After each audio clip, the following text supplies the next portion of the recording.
Happy New Year. It is 2025. I first considered naming the podcast Project 2025. Then I brought that up to some people in my personal life, and they talked me out of it, probably rightly. I started considering more names for the podcast and landed on the UUSA podcast. I'll get more into the name here shortly, but I want to first say Happy New Year. And I know it's midway through January. Happy New Year is the holiday phrase that has the longest shelf life to it. You get to 6 p.m. December 27th, about that evening mark, 2 days after, no one tells you Merry Christmas anymore. If on July 5th you tell someone Happy 4th, they're going to look at you sideways. Happy New Year, you can say it. I haven't determined a timeline for when it's inappropriate yet. I don't know the duration yet. I would like to learn what it is. This year, that's one of my goals for the year. That's a New Year's resolution, is to find out how long I can say Happy New Year and have it be normal. So Happy New Year to you, 2 weeks in. You know, I live on the East Coast of the United States. I celebrate New Year like most do culturally with the dropping of the ball in Times Square. Ryan Seacrest, is it Ryan Seacrest still do? Does he still do that? I don't know. It could be Michael Strahan now. I don't know who even does it anymore because I literally turn it on for the final 30 seconds of the broadcast now, and all I see is the ball drop, and then I turn it off. Anyway, that signifies the new year to me, the ball dropping, but that's an East Coast thing. I mean, that's only one of 24 New Years that occurs every 365 days is the Eastern Time Zone ball drop from New York City. There are other ways to usher in the new year. I found this video here. Let's take a look. 6, 5, 4, 3, 2, 1.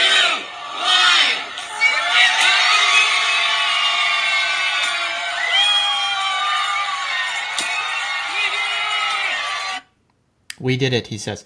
For the listening audience that is not seeing this video, what we have is a billboard that people are looking at. So the billboard is in the air in the same way that the ball in Times Square is. And instead of the ball dropping, they're watching a billboard which reads, smoking deaths this year, 444,947 and counting. Almost 500,000 smoking deaths and counting. Thankfully, the year's almost over. That number won't go any higher. As they reach the new year, the screen lights up and resets, and the number goes to 0, and everybody celebrates. And that's how you start a new year, everyone. That's how you start a new year. I don't actually know if that was the beginning of 2025 or not. I don't know if that was the most recent new year. But, wow, that's a different reality than those of us watching from the couch. Or maybe you even go. Maybe you go to Times Square and you kiss somebody and you kiss your wife right as the ball drops, and they don't show you on air. On television, they don't show that kiss on air. They're going to show the kiss of the two men next to you kissing one another. Or maybe this year they decide for it to be two women. They like to put that on TV. They don't want to show the husband kissing the wife as much as they do the alternatives. So maybe that's you. Maybe that's you at Times Square kissing your loved one to start the new year. Or maybe where you really are is looking up at a billboard celebrating the fact that almost 500,000 people the previous year died of a smoking death. What's interesting is in the new year, if that billboard maintains its pace in the new year, that's only going to read 0 for another 71 seconds until you get the first smoking death of the year. On average, every 71 seconds, according to my calculations. So let's celebrate it while it lasts. It's going to say 0 for 71 seconds. Let's say Happy New Year. Let's say we did it. That's how long it lasts, ladies and gentlemen. There will be dozens of people. That number will soar to, I don't know, maybe over 100. Just in the time before people die on Bourbon Street being run over 4 hours later. Dozens of people will die from smoking deaths. Everybody wanted to talk about how tragic the situation in New Orleans was, yet they forgot about that billboard where many more people's deaths are calculated. It's important we remember those people too. What a dark start to a podcast. I don't know if I'm doing this right. I have no idea. I won't know for quite a long time. I don't know. Genesis chapter 1 has a much more optimistic feeling to it than this did. I don't know if I'm starting off on the right foot with that conversation. Anyway, welcome to the UUSA podcast. Many of you know me from my YouTube channel, UUELTE, my personal YouTube channel. I want to get clear right up front, because many of you are coming from that channel. This podcast is much, much different.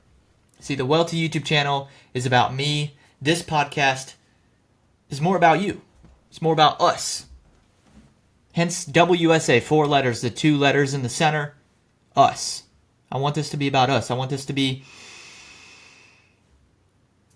about the culture. I want to talk about the things going on around us. This isn't going to be about me. This is going to be about what I'm observing in the world.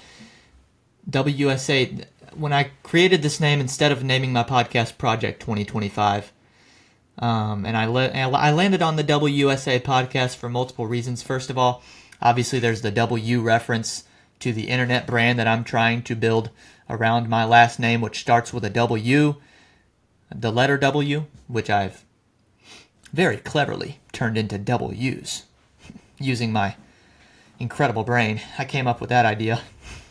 Super unique and quirky, right? W. Then there's us in the middle, the reference to this being about us.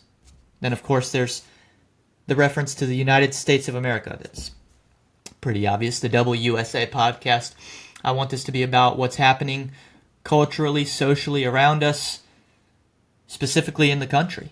This country is a country that I care a lot about.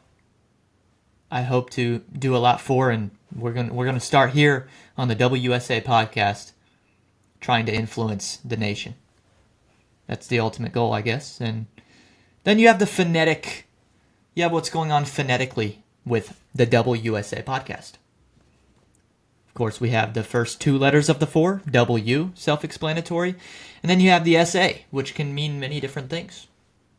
SA, it can mean that one week I'm super angry and I want to come and rant. Super angry. It could be sports analysis. We got the Super Bowl coming up in a month. I'm sure I'm going to want to reference that, talk about that at least briefly. Sports often creates perfect analogies for what we see going on in the broader culture. Sports often informs a lot of water cooler talk around the country. And so it does matter. And we'll talk about it. And then, of course, there's essay. Essay is a word. Essay. ESSAY. An important word in my wife's industry as an English teacher. I've been married to an English teacher for 5 years now. Of course, being married to my spouse for that long at this point, that's going to inform to some degree how I structure the podcast that I'm generating. When I have a solo podcast, I want to bring an essay to the table. For the most part, I want to have a general outline of what I want to talk about in the podcast, but have it be mostly off the top of my head. Have it be spontaneous and just go wherever it goes. Go wherever the thought process and the conversation takes me when I'm doing a solo podcast. But I want to bring to the table a portion that is scripted, that informs sort of where we go with the rest of the topics for the podcast episode. I want to have a written portion that's well thought out beforehand and articulate as sort of a launching point for each episode. So, of course, I've done that for episode 1. This being the pilot episode of the podcast, I've brought to the table the first UUSA,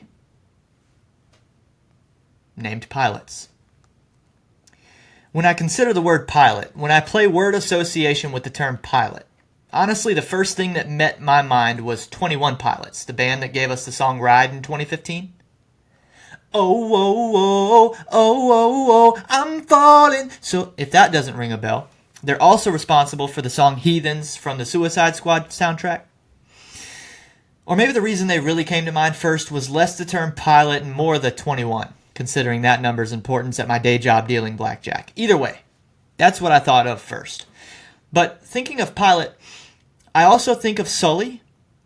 I think of Pontius Pilate of biblical reference, even though the spelling's different. And I think of the drone confusion over the United States during a time we supposedly can't identify their pilot. Every single person in the United States government whose first service should be to that of the American people is currently telling the American people that they're ignorant of the pilot. And maybe they are. But if they aren't, the only other option is that they're in on it. Ignorant versus in on it. This is a way of outlining two versions of members of our society that I'm pulling from Royce White, one of my personal favorite podcast listens. Just like is true of his show, ignorant versus in on it will be a theme of discovery I want us to be mindful of during every recording and download of this, the WUSA podcast. If we can identify first who's ignorant, the problem of ignorance can be fixed. If we can identify who's in on it, well, the solution is very different, but I promise you we can fix that problem as well. Speaking of pilot episodes, not just of this podcast, but of a Netflix show my wife Allison and I recently had recommended to us. We sat down and watched the pilot episode, The Diplomat. Episode 1. There's one particular dialogue I found pertinent to my opening essay here. The circumstance is a high-up individual of the U.S. government speaking to another high-ranking individual, telling them that they will be only the 6th person to be made aware of the information they are about to be told. Imagine that. Hey man, buckle up. What I'm about to tell you, only 5 other people in the world right now knows.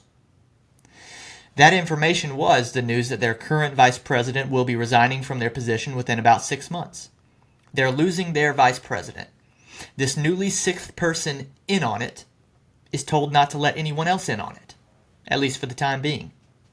Meaning they intend to get work done behind the scenes to prepare a replacement VP and hopefully conduct a smooth transfer of power without panicking the American public. But this means for 6 months, lying to the American public. If not directly lying, then indirectly lying via a withholding of information. I have no proof to back up my hunch, but I have a feeling there are 6 people in our government today who know exactly who is piloting these supposedly unknown drones. And they're mostly high-ranking individuals with positions and job titles so sophisticated us normal people couldn't possibly elevate to such responsibility. However, this sophistication is really just a trick. It doesn't really exist. It's a fugazi. You can erase their job titles and still explain them as simply as I already have. They're just 6 people. They're just people. A person. Something you listening and myself talking already qualify as. There is nothing those people in on it should be withholding. If they didn't withhold information, there would no longer be such thing as in on it. You can't be in on something that no one is being kept out of. But I see a responsibility on those who aren't in on it that has to happen first. There will be no reason for those in on it to engage with us until we're not ignorant. Ignorant versus in on it. We must first remove ourselves from the classification of ignorant before we can demand the in on it remove themselves from their own label. That's why I'm here with the microphone. As we do this long enough, for those willing to spend time with me, my goal is for there to be no way my listeners can be ignorant.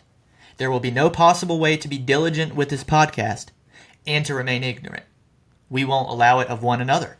The WUSA solo pods will be about eliminating ignorance. Meanwhile, the WUSA guest podcasts will be about reducing the field of those potentially in on it. and not specific to the topic of intelligent flying objects. That's just my example as we relate to the term pilot, but of endless domains of the earth. We will bring on guests of wildly different areas of life, and from each, we will repeatedly gather a piece of what they're in on. It's your pilot speaking. I hope you're prepared for takeoff. So there you go. There's my opening essay, pilots. And let me not make that sound like I'm preaching down to people. Let me state my own ignorance loud and clear. Okay. This podcast will be an exercise of informing myself also. One of the things that's changed in my life, changing industries at the end of 2024, I went from self-employed to having a W-2. I went from doing gig work in a car alone 30 to 40 hours a week to having to go to the casino industry, dealing cards, not having the same flexibility during those 40 hours. The casino industry is highly regulated, highly surveilled. I don't get to, there's no downtime as there was delivering food and delivering packages as a gig driver. There was a lot of downtime. There was waiting for orders. There was dead time in the drive-thrus, waiting for the restaurants to do their job. And in that time, I was able to, generate content during the same exact hours that I would work. I could do a live show. I could talk to people how I'm doing now. I was doing that in the form of a live show instead of a podcast. Or if I got bored of doing that or tired of doing that, it was time for me to consume. I was listening to podcasts, shows, information all day. I was teaching myself all day that I was working. It was really effective. That's one of the reasons I really loved what I was doing. It's not available to me now. I'm picking the podcast as the medium of developing content now as a way of killing two birds with one stone. It's much easier for me to sit down for 1 to 2 hours and do a podcast to generate content and use the same amount of time to teach myself some things that I wouldn't otherwise know. It won't be an unusual thing for me to come into a podcast with an idea of something that I want to talk about where I'm not fully informed on it. It won't be unusual for us to research as we go. I'll be eliminating my own ignorance first. And if I can help other people do the same thing, that'll be a great secondary benefit. I'm sometimes embarrassed if I examine my own areas of expertise. It's not always that people are ignorant. It's sometimes a function of what is it that they know about. Most people know about something. When I examine my own areas of expertise, they include, I'm a big board game player. I love the game Settlers of Catan to the point that I found sort of an offshoot website. I don't know if it's affiliated with the actual Catan brand or not, but colonist.io on the internet. I'm on that website almost daily. I either start my day or end my day with some time on the toilet, and usually I don't just do my business in the bathroom and have that be it. I'll bring my laptop in there and I'll play a game of Catan as I'm doing that simultaneously. So doing that, I've done enough repetitions of the game, and I've put so many hours into mastering my strategy and technique at that game that I've gotten pretty good at it. It's a weird thing to be really good at, but I think I'm a pretty high-end Catan player at this point. The other things that I put my time into are for fun are the NFL and the NBA. I love sports. I'm not one of these guys that's into everything. You're not going to find me watching hockey. You're not going to find me watching a lot of baseball. Definitely not going to have me watching NASCAR. I don't even consider that to be a sport. There's a bunch of sports I would never watch. But the NFL and the NBA, I'm hooked. To the point, we're talking about regular season games mean a lot to me. I'm invested. I know a lot about sports. I know a lot about, when I'm watching the game, I have a high level of understanding about what's going on and what we're going to see next. I have a deep historical context going decades back in those two leagues through a time that I wasn't even alive for. But I decided to not be ignorant about those two leagues. And to some extent, sports knowledge in our culture is very valuable, more so than mastering a board game like Settlers of Catan. But, you know, I embarrassed myself. Like I said, sometimes I'm embarrassed if I examine my own areas of expertise. I found myself embarrassed when I was scrolling through Instagram Reels, and one of the videos that came up was someone listing athletes on an airplane to kill the time. They sat down with pen and paper. Instead of having a pre-downloaded movie or a book, they sat down and decided, I'm going to name as many athletes as I possibly can off the top of my head. Here, I'm going to try to show the video on the side here. It says, spends over 1 hour flight writing down every athlete he can think of. So it's from the video's being taken from the perspective of his girlfriend, kind of making fun of him for taking this task on. He's going page after page. He's written hundreds of names. So the final result here ends up being that he writes down 329 names of athletes. And I did an exercise when I saw this video where, I didn't read every single one he wrote down, but I decided, let me just pick one or two randomly on each of these pages here, and I would read a name of an athlete, and I realized I know exactly who that is. Let me go through and do a 136, number 1, Kenny Britt, wide receiver, Tennessee Titans. All it says is the name. I added that little tidbit of information right there. 137, Dwayne Bowe, former Kansas City Chief. He's naming athletes randomly off the top of his head, and I can go to almost anyone, anywhere in the list. Number 324, Nikola Jovic, basketball player for the Miami Heat. Recent draft pick. Why do I know that? It's because I'm not ignorant to the NFL and the NBA. I'm not. But how valuable is that information? It's embarrassing if I can go off the top of this dude, the list he generated, not one I'm generating. A list of 329 names he generated on an airplane. And I know everything about who these people are. But if you gave me the list of if you gave me a list of 329 random names and said pick the ones that are current US senators, what would my rate, what would my success rate be? I think it would be embarrassing. That's a problem. I want to use this podcast to learn things like that. I'm going to generate a random number right now. 1 through 329. See what we get. 86. Let's see who his number 86 was. So that y'all think I'm not just using numbers that I had pre-written down. Paul Kruger. Okay, I actually don't know who Paul Kruger is. Let's get another one. 32.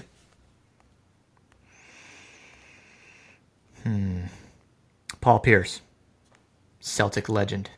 Number 34. Went to the bathroom during the game. Acted like it was an injury. Currently talking sports on TV. Many people think his opinions are ridiculous because they are. I can give you a dissertation on Paul Pierce. Let me get another random number. 88. It's weird how all these random numbers are below 100 out of 329, but that's okay. 88 is Dennis Pith. I don't know who these people are. Who is Dennis Pith? This is making my point look incorrect. 188. Let's try that. The point was I knew almost all of these people, and I'm picking ones that I don't know. Adrian Peterson. Nice. He's written Adrian Peterson twice, and the second one has Chicago written under it because there were two Adrian Petersons. So 188 is Adrian Peterson of the Minnesota Vikings. Later in his career, played with multiple teams, including the Detroit Lions. There was an era. Anyway, one of the greatest runners of my generation by far. The point is, with great consistency, even though there's a few on here, I'm guessing he's written down some baseball players that I don't know. I'm guessing that would be Dennis Pith. Let me Google Dennis Pith. Here, this is how we're going to eliminate ignorance. Dennis Pith. We're eliminating some of my own ignorance right here.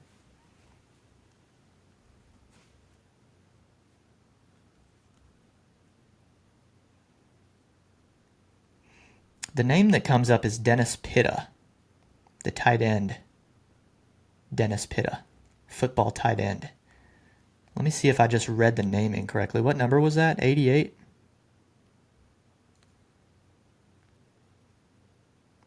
Oh, I read that incorrectly. The handwriting's not very good. Dennis 88 Dennis Pitta. To be honest with you, I thought that said Pith, but even if I knew that said Pitta, I still wouldn't have known who that is. So that's an interesting grab right there by him off the top of his head. Dennis Pitta. Impressive sports knowledge. There you go. I'm a little less ignorant right now than I was a few minutes ago. That's going to be the point of the podcast, guys. I'm going to try to make this thing entertaining, but it's more likely that this is going to be more on the informative, educational side than the super entertaining. I'm going to do what I can, though. Next time we learn a name that we didn't know, let's have it be a U.S. Senator, not a tight end. Okay? So that's kind of my point. Maybe we're not as ignorant as we are distracted and willing to prioritize a lack of ignorance at meaningless topics. I have decided in my life to this point that I want to know a lot about sports and not as much about who's controlling our world and our government and our circumstance. And that needs to change. It's going to change in 2025. Flipping through some show notes here. See, because as I was preparing for the UUSA podcast, I did a lot of listening to other podcasts and thinking, what can I do that's a little different, sets what I'm going to do apart a little bit, and defines my podcast that other people aren't doing as much or as well as I can do it. And I often see a lot of people on podcasts talking about the same exact topics as everybody else. There's several topics of the day that define the conversation, and people stick to that. But even within that, there's a lot of assuming that people know what's going on. For example, one of the things that I listened to was Vivek Ramaswamy talking about the Department of Government Efficiency in a video. And this was being reacted to by people. And one of the things he said was that he, a goal, sort of a mission for Doge in his one of his goals is for it to be understood as sort of a modern day Manhattan Project. He used that exact example for Doge. And I thought, that's great. That sounds great. To someone who doesn't know what the Manhattan Project is, how are you going to gauge what parameters that sets for what he wants Doge to be? What if you don't know what the Manhattan Project is? Everybody was using that clip of Vivek and reacting to that clip with no context to what the Manhattan Project is. I thought that was interesting.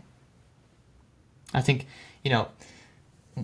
when I think of the word ignorant, one of the first things that comes to mind is you see these videos online or YouTube videos or even late night shows were doing these videos back in the day where they'd go on the street and make fun of people via asking them questions. And even sometimes the answers would be so obvious, like they'd put the answer in the question. Like, for example, they'd ask somebody on the street, what country is known for being bordered by for being closed by the Great Wall of China. What country is known for the Great Wall of China? And somebody answered the question incorrectly. Where their mind went was Japan. Okay. You have a hard time believing that. It's even harder to believe what came to their mind isn't what came out of their mouth. What came out of their mouth was Japanese. They answered the question, what country is known for the Great Wall of China, with the answer Japanese. Not Japan, not China, not Japan, but Japanese. That is ignorance personified. I can't think of something much more ignorant than that. So if you can't, if you don't know that, go and ask that person what the Manhattan Project is. See what kind of answer you get. Ignorance is why so much hiding in plain sight happens. Hiding in plain sight is a real thing. When I think about hiding in plain sight, the first thing that comes to mind is Disney. They've been caught basically because it's not a coincidence. It's happened on repeat. It's a theme of the animations they've done. They hide subliminal messages in their movies. It just is what it is. They do. They hide it in plain sight. It's interesting. Hiding in plain sight seems counterintuitive to the person with the insidious, malicious, long-term objective. It seems like, well, why would you do that? Why wouldn't you just hide it, not in plain sight, like actually hide it? However, it works. That's the problem. That's the reason it's done so much.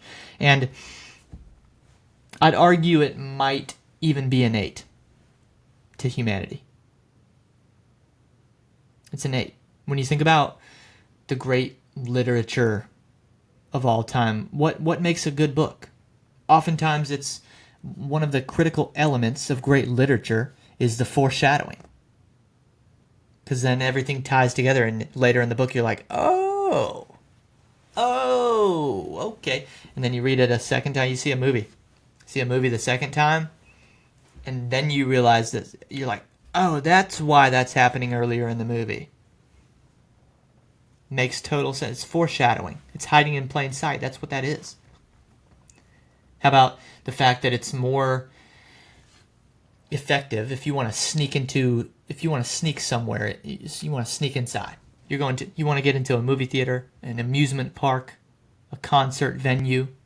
Don't try to sneak in there. Come up, roll up there with a hard hat and an bright orange, neon orange vest and a stepladder. Become noticeable. Hide in plain sight. Try to get through that way. Don't try to tiptoe and wear dark clothes so that you're not noticed. Nope. Come up there, orange vest, hard hat, stepladder. Keep your head up. Walk with confidence and a purpose. I bet you get in there at a higher rate than if you try to sneak in. Promise you that. Consider survival of animals on both the hunter and prey sides, perspectives. This is why it's really innate to humanity, hiding in plain sight. It was essential for survival for a long time for us, for animals. As I watch my pets, I have 2 dogs, Peyton and Brady, German Shepherd and an Australian Shepherd mix. It's crazy to me. I can watch them, and at times they can be totally still, at least to the human eye, what looks like totally frozen, not moving. Why? It's because it was essential at one point for animals to survive or for the process of a hunt. You got to hide in plain sight if you're going to make that catch and that kill so that you can eat. You got to be unnoticeable.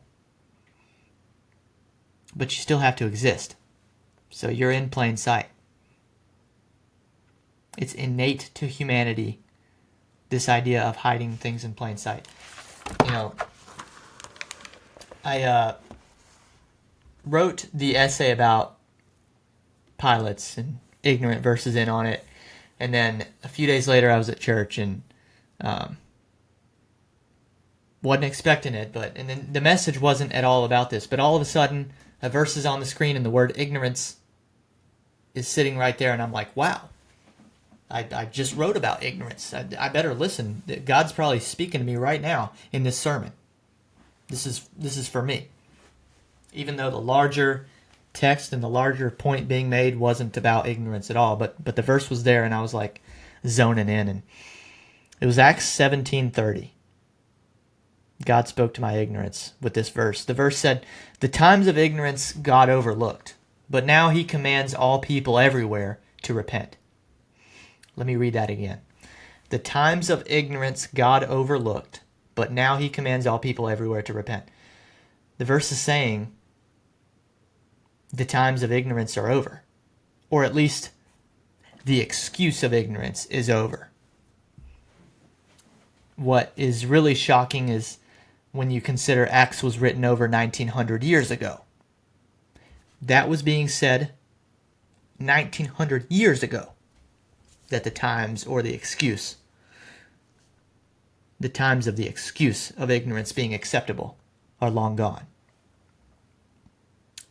2,000 years later, as we start a brand new podcast on the internet, we really have to admit that that would be true. if it was written that long ago, man, ignorance has expired. The excuse of ignorance has expired. We have to face this as a people. Mark Zuckerberg is on his own version of a repentance arc.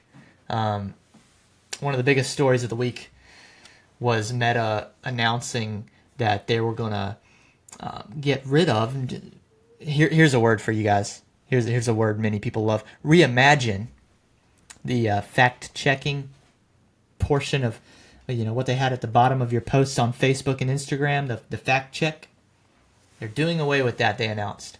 It's going to be different. They're basically firing what they claim was a third-party entity that was doing their fact-checking. They bring in this new concept that they're borrowing from X, Twitter, the community notes concept, which is supposed to be sort of an average of the comments, basically. That's how he's explaining it. It's an average of the acceptable comments that people are engaging with.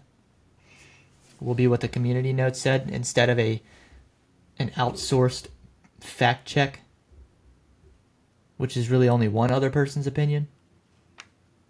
And then they announced several people joining their board, their team, which included Dana White, most notably. It's interesting, the reaction to Facebook or Meta announcing these things. Then it wasn't but a few days later that the Joe Rogan podcast uploaded, and it was Mark Zuckerberg, and it was after that announcement. And that was a lot of the conversation in that podcast. I listened to the entire thing. I soaked it all in, and people have very strong opinions and mixed opinions about whether or not to believe Zuckerberg. I don't even know. My first impression watching that podcast was, first of all, what he was wearing. He looked like a youth pastor that's not making a lot of money. And so because he's not making a lot of money, he's using the church's equipment to record his amateur Christian rap music. That's like the vibe he's trying to give off. And I don't know. Time will tell with Mark Zuckerberg. Time will tell, but he is being apologetic. He's got a regretful tone. I lean towards maybe he really is being honest. I think the general consensus is that leaning towards not believing him. I think I'm actually leaning toward believing him maybe, because there's a lot of ancillary things in his life going on that are like, there's a lot of changes. It's not just one thing.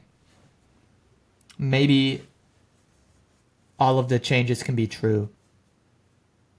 And sort of each of the changes is a sort of verifies one another. The fact that a lot's changing. He's, his physical appearance is different. His physical composition is different. He's working out. They talk about that. The jiu-jitsu. They're talking about his exercise routine and his diet and his health, and so a lot's changed for him. I don't know. I don't know. All I know is what's interesting is that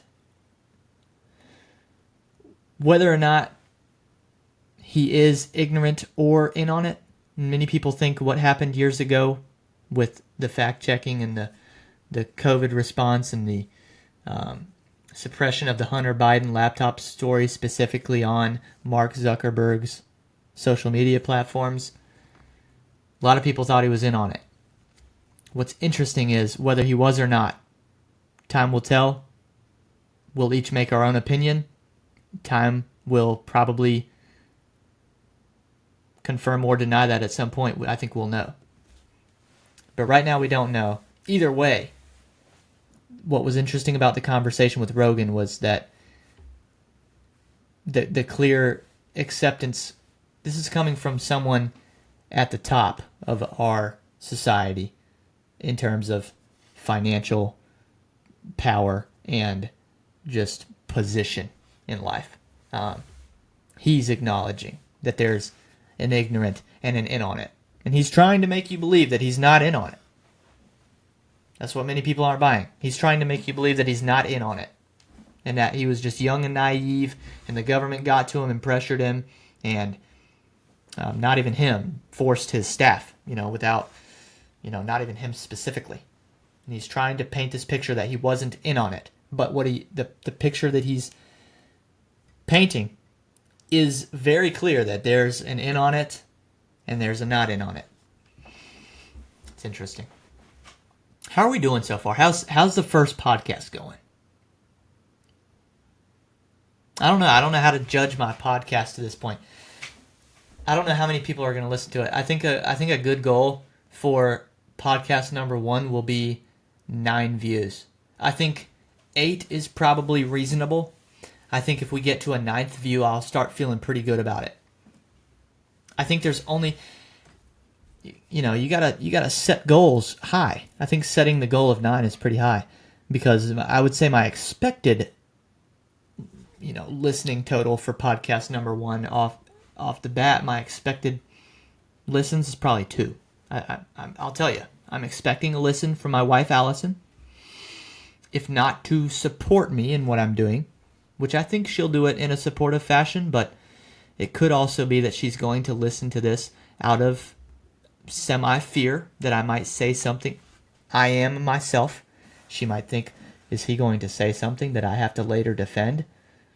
And she's right to listen to the podcast so that she's at least knowledgeable about what comes out of my mouth that she might have to answer for later. So hi Allison, I know we're getting her view, and the second listen to this first podcast that I know we're getting is a view that I'm going to get 10 or 20 years from now. The second view will be from an AI that has yet to be birthed or born. The Democratic Party is going to task an AI with listening to every piece of content that I've ever put on the internet, including this, so that they can catch me. And they want to catch me saying something. I know this ahead of time. So hello, future AI. I hope you're doing well. I hope you're enjoying the podcast. I hope it's going well. I know you're listening. I know not many people are listening, but I know you're listening. And you make up 50% of my expected population. So, given that, I should acknowledge, I should appreciate your listenership. Even if you're trying to catch me saying something that will bite me in the ass later. Good luck. Good luck. There's a lot about this podcast that will change. This is like the This is like the rookie podcast. This is why actually it might not only be 10 or 20 years from now, the only interest in this pilot episode might not only be an AI. It might be actual humans also, because there will be sort of a... If this podcast does take off and work to some extent, the first episode will be seen as sort of a big deal. It's like the rookie card. So like in sports and collectibles, the first is always the most valuable. The rookie card, that's the one that people want. That's the one that people will come back to. Nobody in 20 years will come back to episodes 2 and 3 of this podcast, but they'll come back to this one, and because they want to know, how did it start?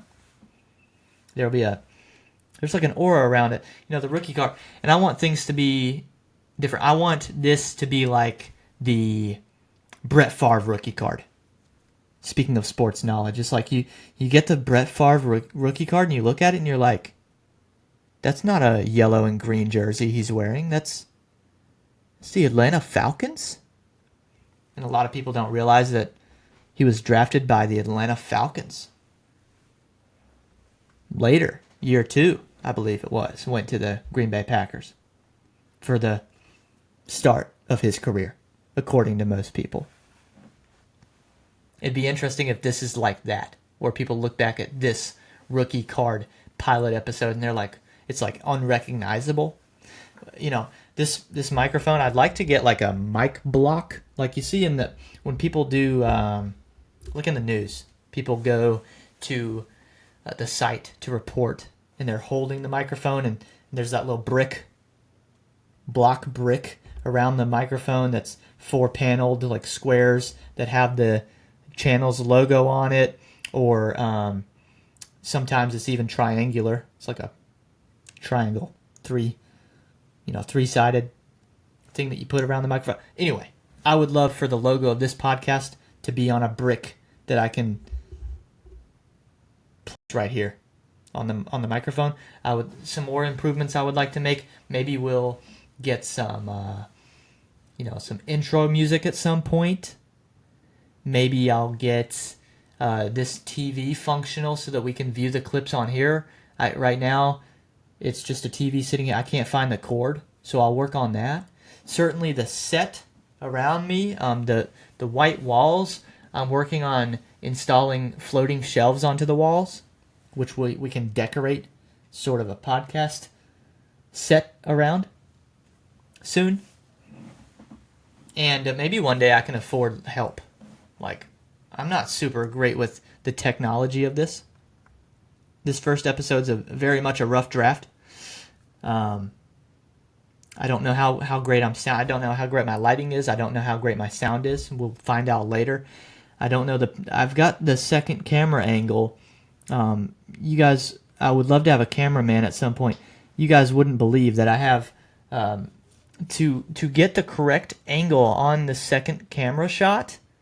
I'm balancing the camera tripod with a stack of Olive Garden grated Romano cheese packets so that I get the right height. That's what's holding my camera upright. Grated Romano cheese for the pilot episode. So, it's a humble beginnings here on the UUSA podcast.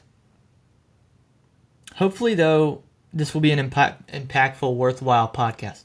Hopefully, the viewership will expand quickly, as it did for Kai Trump. I came across this YouTube channel, got recommended to me, and that this is abnormal, I think, because while it's Trump-related, which makes sense for my algorithm, this is a 17-year-old girl's vlog that I'm watching. And that feels a little weird to me.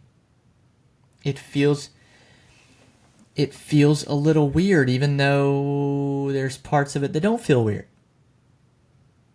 It just gives me a very odd feeling. It's like I could be watching the vlog of one of my wife's students. Like that doesn't feel right to me. However, there's super like cool, important stuff going on her YouTube channel. One video, it's like, my friends rate my cooking. And then the next video is like, behind the scenes election night with Donald Trump, who she keeps calling grandpa like it's nothing.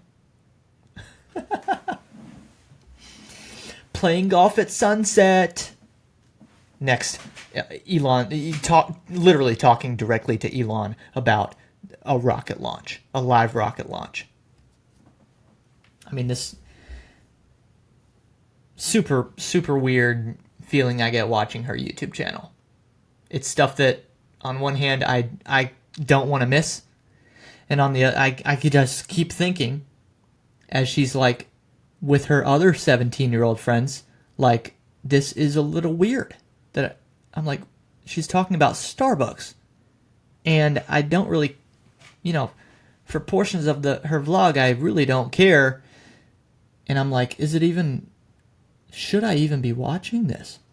Her original upload, recommended to me 2 months ago, has 3 million views. The first YouTube video she uploaded, 3 million views. And all I want is 9. Seriously. I'm dead serious. I'll be happy with 9. Something else I watched recently, I also watched A Complete Unknown, the new Bob Dylan movie. Watched it in theaters, and I watched it in ignorance, to be honest with you. Talking about ignorance. I didn't really know anything about Bob Dylan. I know that my wife likes Bob Dylan. I'm not sure it even taught me much. My review of the movie would be that it was too long. Even Allison, it was Allison's thing. She's the reason I went and watched it. I wouldn't have paid for a ticket to watch that movie if it weren't for her. But even she thought, the movie's too long. Then at the end of the movie, it was weird. I was like, this is a weird thing to be disappointed about.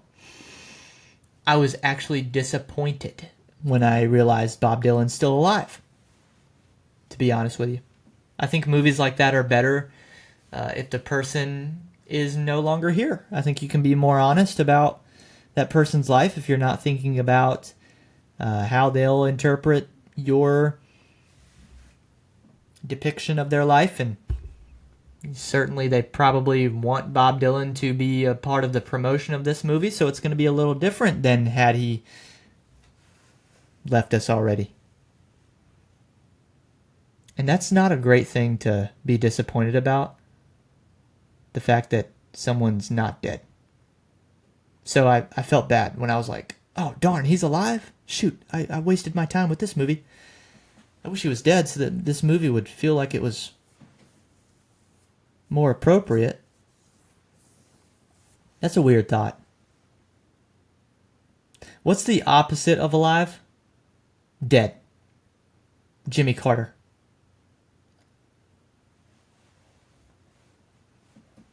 That's a piece of news in 2025 as well. Jimmy Carter dead was the least surprising news ever. You remember the pre-election day video? They wheel him out. It's a sunny day. They're outside. They wheel him out and insist that he's excited to vote for Kamala Harris. And I'm watching that, and I'm watching that video several times over to verify these thoughts that I'm having. I'm watching his body for a sign of life, and I'm not receiving that. There's nothing in that video that to me indicates that he is alive, actually. They're saying he is. They're saying he is. And then supposedly the election happens, and listen, I don't know. I don't have any information that you don't have. I'm just saying it felt weird to me. It felt like they were it was like, okay, we got the Jimmy Carter vote in. Let's wait until the coast is clear and then announce his death. That's what it felt like. Not saying that's what happened. I'm saying that's what it felt like. You want to talk about hiding in plain sight? How about wheeling a dead body in public? On camera.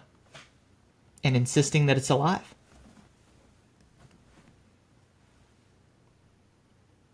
Gotta appreciate life. Let's close the pilot episode of the podcast by just appreciating life, especially your own specific life. I don't think we consider our own mortality enough. We could die one day, well before it's announced we die, and we could be wheeled out and used for political gain. Our body could be used for one extra vote towards someone else's desired direction of a nation. Or we can die randomly. We can die essentially randomly. Look at this video of a plane crash. Landing on the fucking road! On the loop! Look!